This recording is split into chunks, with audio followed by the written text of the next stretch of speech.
NPP Property Digest is for people who are fascinated with real estate in Thailand. We digest market trends, real estate investments and property developments, following market shifts in a brief outline that's easy to absorb for your healthy ventures. Welcome to the NPP Property Digest podcast of the impact of coronavirus.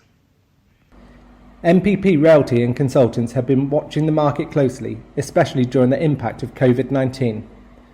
Even before the pandemic, property demand was weakening in Thailand for the middle or lower segments, despite rental income on luxury condominiums offering attractive yields. With Thailand having currently contained the COVID situation, business has resumed to near normal levels, although of course the impacts on certain industries have been phenomenal. During the biggest lockdown in recent history, the industry still saw a rise of 5.1% for single detached houses. That coupled with the Bank of Thailand's interest rate cut to a record low of 0.5%, which followed on from 4 other rate cuts in the previous 10 months. This led to the mortgage market growing to 18.3% of GDP, rising from 13.8% a decade ago. Personal housing credits and total property credits rose by 3.9% and 5% respectively in Q1 of 2020. Rental yields in Bangkok are pleasing, ranging from 5 to 8% based on a global property guide research. During the past 3 years, yields on medium-sized apartments have risen significantly. Apartments in Bangkok's upscale residential areas, which include Sukhumvit Road, Siloam, Satorn, Riverside and Central Lumpini, have all shown steady growth, leading industry advisors to believe that there is no property bubble.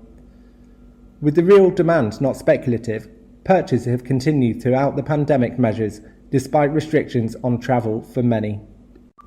In most major cities, smaller apartments are deemed a stronger investment opportunity, offering higher rental yields.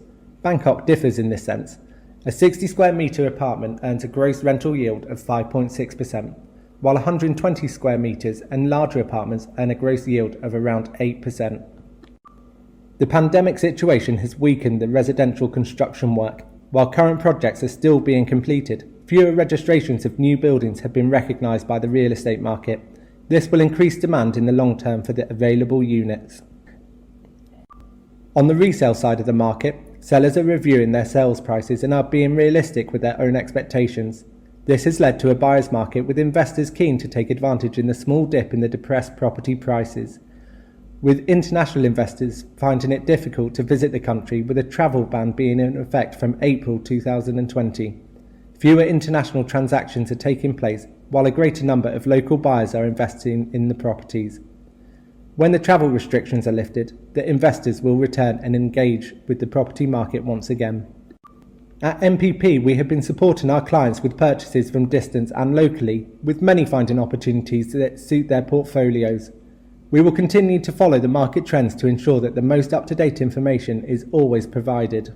If you enjoyed our podcast, please leave a review on our NPP channel. You can also subscribe to our podcast, YouTube channel and Facebook page to keep up to date with the property market in Thailand. See you in our next episode. Stay healthy and prosperous.